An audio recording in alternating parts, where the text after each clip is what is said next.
comment trouver la règle de décision ou le seuil de préférence. Pour tracer le graphique du coût total en fonction de la quantité, le coût total en fonction de la quantité, Q, et nous aurons 4 différentes droites.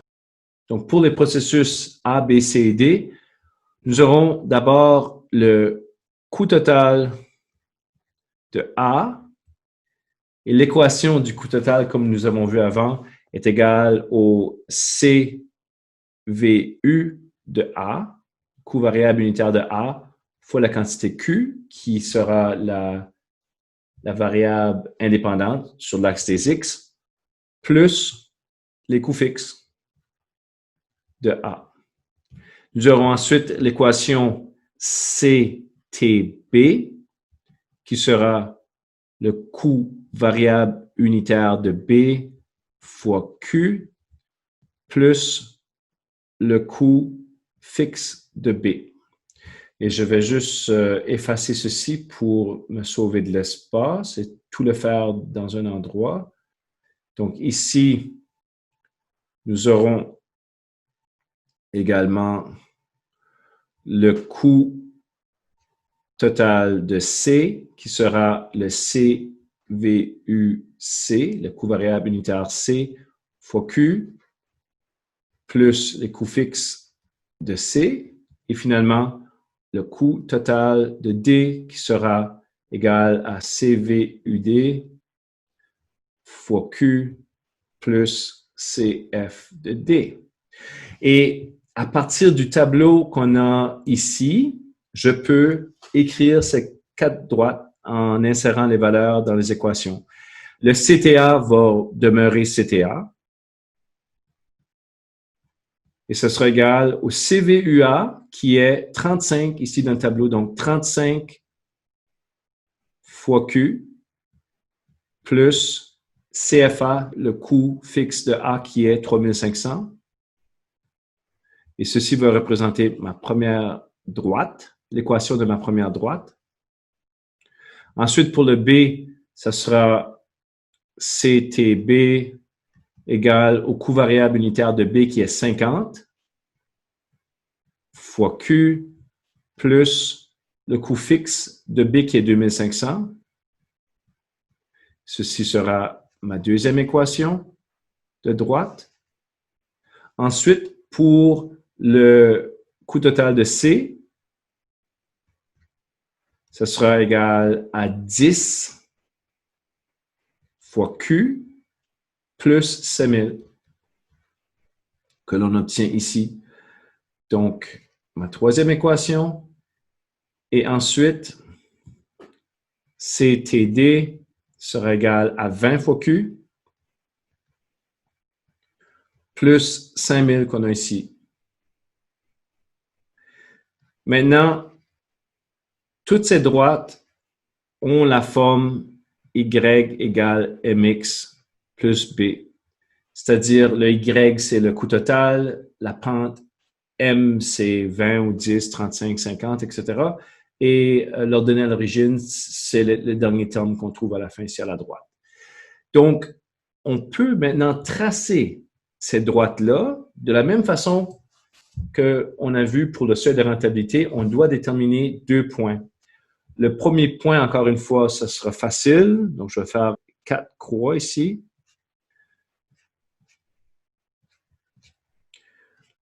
La quantité Q pour chacun. On aura CTA, CTB, CTC et CTD. Donc, le premier point, bien sûr, sera 0 pour la quantité. Et un petit truc que je vais vous montrer pour le deuxième point. Lorsqu'on a vu le seuil de rentabilité, il s'agissait de trouver le double du seuil de rentabilité pour le deuxième point, pour la valeur de Q. Ici, le petit truc, si on regarde le résultat, remarquez que les droites se croisent à plusieurs endroits. Et si on veut s'assurer que tous les croisements sont inclus dans notre graphique, souvent, la plupart du temps, le dernier croisement aura lieu à partir des droites qui ont les deux pentes les plus basses. Donc, remarquez ici qu'il s'agit de la droite C et la droite D qui se trouvent le plus à la droite du graphique. Donc, ce dernier croisement-là, on veut déterminer le montant. Une fois qu'on détermine le montant, on va choisir un montant qui est un peu plus élevé, donc qui dépasse ce montant-là. Mais pour trouver ce montant, on doit trouver le point d'intersection des deux droites qui ont les plus petites pentes. Puisque si on regarde ici pour C et pour D, ça représente une pente de 10 et une pente de 20, respectivement, pour le CVU, c'est-à-dire la pente. Ce sont les deux plus petites pentes. Donc, la façon de procéder, c'est de regarder quels des processus qui ont les plus petites pentes et trouver le point d'intersection de ces deux droites-là. Et cet ouvrage-là, c'est juste pour déterminer quel sera le deuxième point que nous allons utiliser ici en valeur de Q pour trouver les 2 points pour chaque droite pour être capable de tracer les droites. Donc, je vais faire ceci plus bas ici. Encore une fois, nous avons déterminé que ce sont les droites de C et D. Et pour trouver le point d'intersection, ici, on peut voir que c'est alentour de 200, quelque chose comme ça. Donc, pour calculer mathématiquement exactement qu'est-ce qu'est le montant, ce genre de calcul sera utile un peu plus loin également. Donc, c'est important de bien saisir, de bien comprendre. Il faut calculer l'endroit où le coût total de C est égal au coût total de D. Et encore une fois, pour déterminer quelle droite que c'est, on choisit les deux droites avec les plus petites pentes, que dans ce cas-ci, 10 et 20 sont les plus petites pentes, donc c'est C et D. Et là, on développe avec les équations. Donc, les équations que j'avais développées ici, pour CTC, c'est 10 fois Q plus 7000. Donc, je vais écrire ici 10 fois Q plus 7000 égale CTD qui est ici 20 fois Q plus 5000. Donc, 20 fois Q plus 5000. Et là, comme qu'on a fait à plusieurs reprises, on doit isoler la seule valeur qu'on voit ici, qui est Q, pour trouver c'est quoi la quantité où est-ce que les deux droites s'intersectent. Donc, ici, je vais envoyer le 20Q à gauche. Et comme je vous ai expliqué dans l'autre vidéo, vu que c'est 5000 plus 20 fois Q, je vais soustraire 20 fois Q des deux bords. Encore une fois, puisque c'est une égalité, qu'est-ce que je fais d'un bord, je dois le faire à l'autre bord aussi. Donc, moins 20Q à droite et moins 20 fois Q à gauche. Je vais laisser tomber le fois, là, donc 20Q, 20Q. Et ici, ça s'annule. Et je fais la même chose d'ailleurs pour le 5000. Le 5000, je vais l'envoyer à la droite, donc je vais faire moins 5000 des deux bords. Puisque à la gauche, c'est plus 7000, donc plus 7000 moins 7000 vont s'annuler ici. Et nous aurons 10Q moins 20Q égale 5000 moins 7000 pour l'instant. Maintenant, on fait les calculs. 10Q moins 20Q, ça fait moins 10Q égale 5000 moins 5000 qui fait moins 2000. Et ici, si je divise par moins 10 des deux bords pour me débarrasser du moins 10 qui est en avant du Q, là, multiplié par Q, les moins 10 s'annulent, ça devient Q égale à moins 2000 sur moins 10 qui devient Q égale à 200. Donc, comme nous avions vu sur le graphique, ça représente bel et bien la valeur de 200 ici, où est-ce que le dernier point d'intersection qui représente les droites de C et D.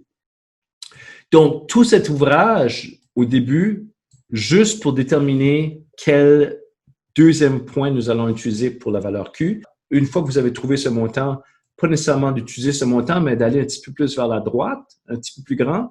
Vos droites vont finir à une intersection, ça sera un peu moins esthétique.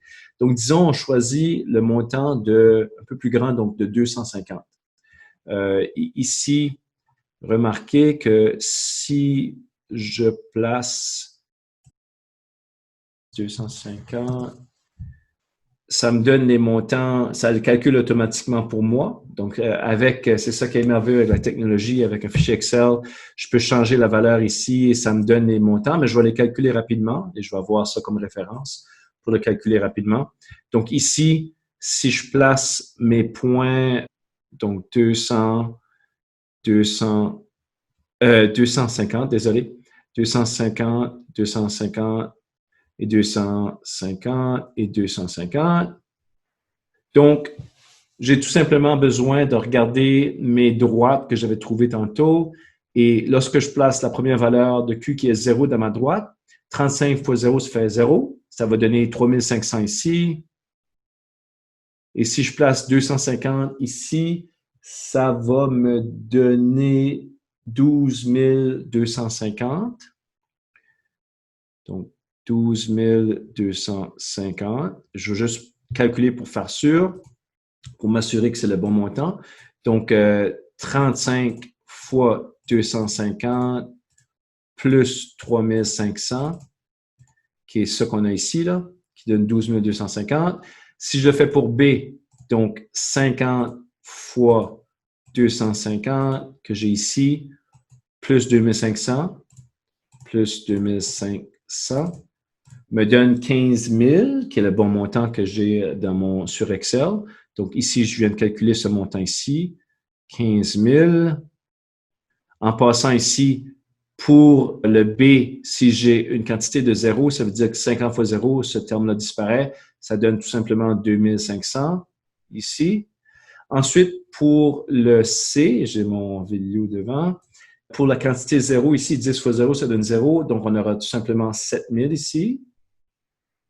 Et pour le montant de 250, on aura 10 fois 250 plus 7000, donc plus 7000, qui donne 9500, qui correspond bien à ce que j'ai sur mon fichier Excel.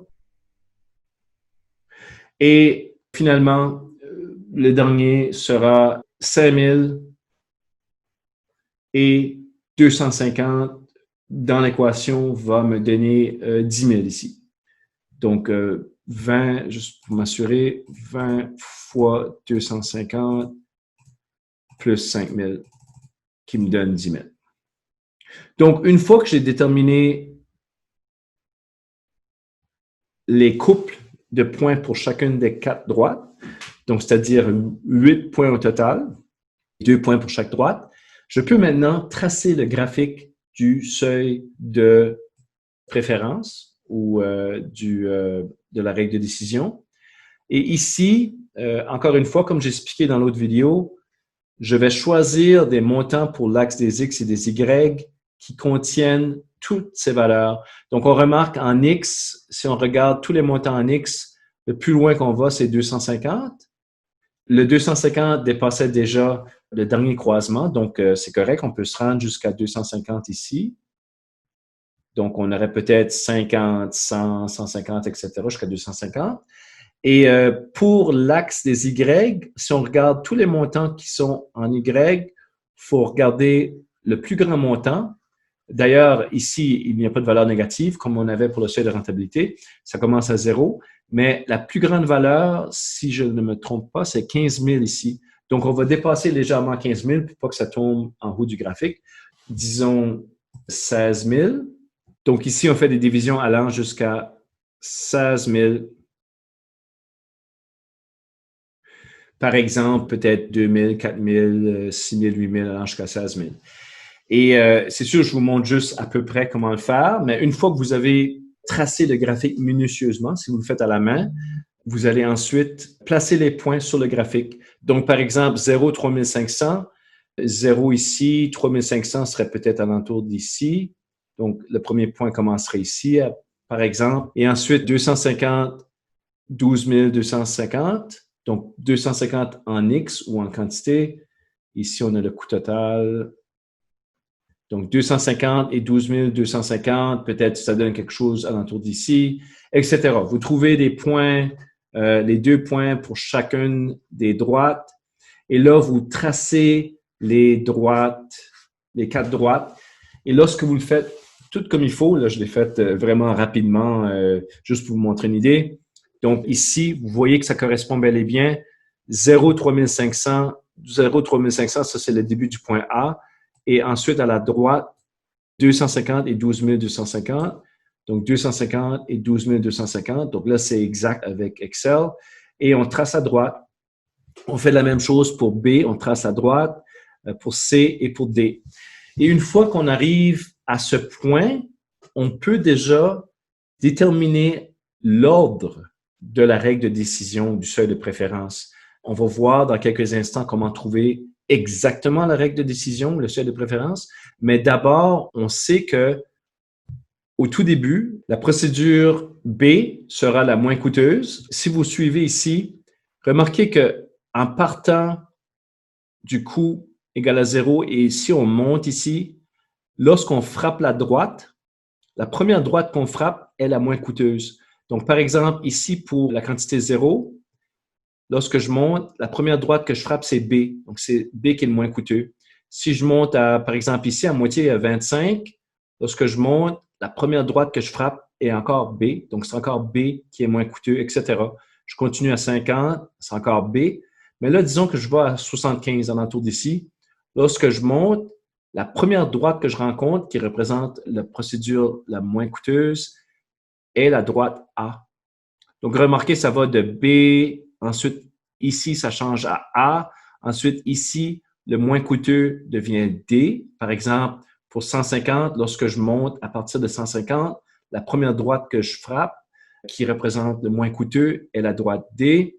Ensuite, jusqu'à ce point d'intersection ici, que nous avons calculé tantôt, qui est 200, ça devient la droite C. Donc, la règle de décision, le seuil de préférence, on sait en partant que ça va être B, ensuite A, ensuite D et ensuite C. Mais on doit dire exactement à quel montant que ça change. Je vais dire que la règle de décision est si Q est inférieur à une certaine valeur, choisir, et là, je vais regarder ici. Donc, on a dit que c'est B, ensuite A, ensuite D, ensuite C, B, A, D, C. Donc, ici, choisir B.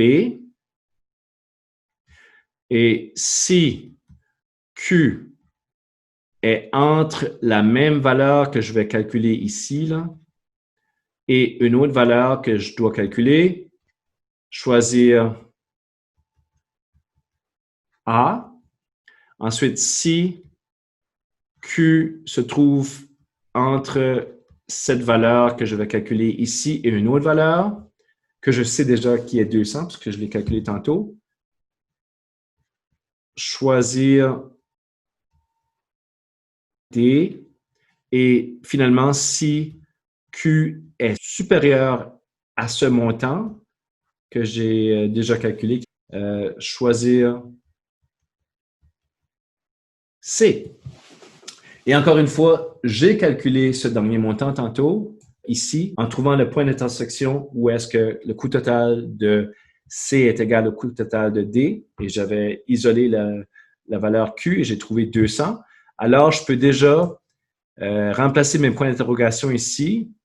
Je vais juste effacer certaines parties ici.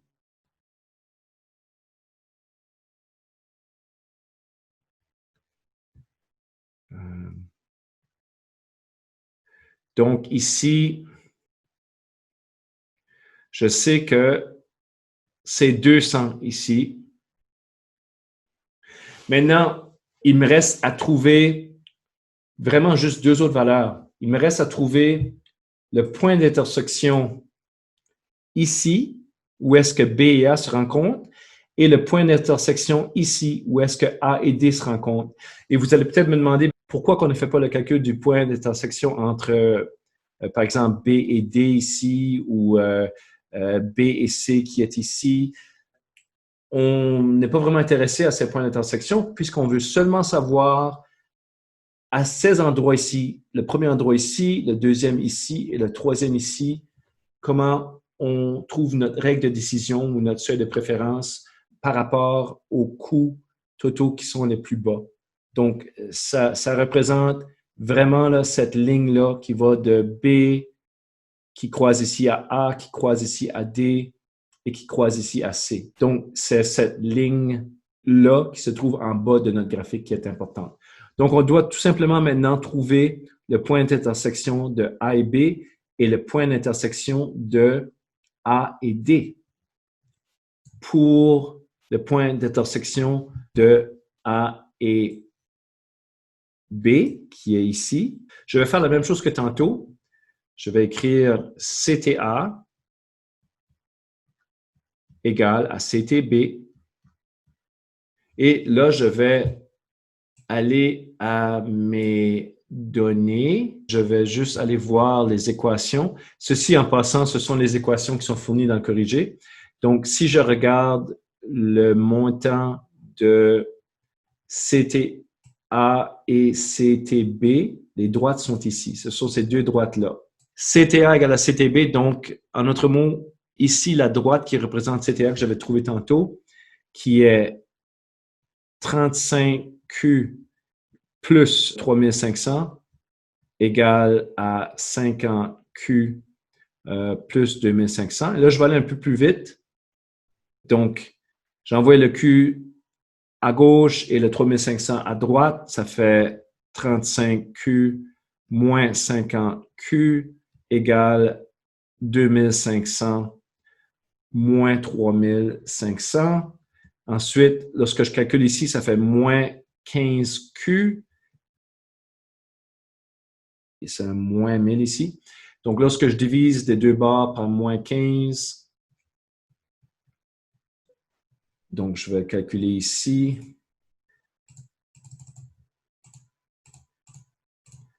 66,6666. Alors, on a ici Q égale 66,67. Et si on regarde le graphique, c'est logique, d'après le graphique, que ce montant-ci est 66,666. Alors, ici, maintenant, je peux revenir à ma règle de décision. Ici, je vais effacer ceci. Et je vais dire que si Q est inférieur à 66,7, choisir B. Et si Q se trouve entre 66,7 et un certain montant que nous allons calculer dans quelques instants, choisir A. Donc, on voit ici que, justement, si Q est inférieur à 66,7, c'est B qu'on doit choisir, mais plus grand que 66,7, allant jusqu'à ce point-là que nous allons déterminer dans quelques instants, c'est la procédure A qu'on doit choisir. Comme ça.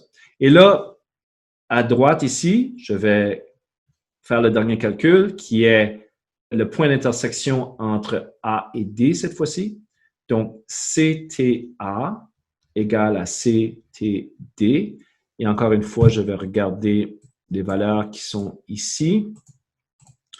Donc, on a 35Q plus 3500 égale, pour le D, c'est 20Q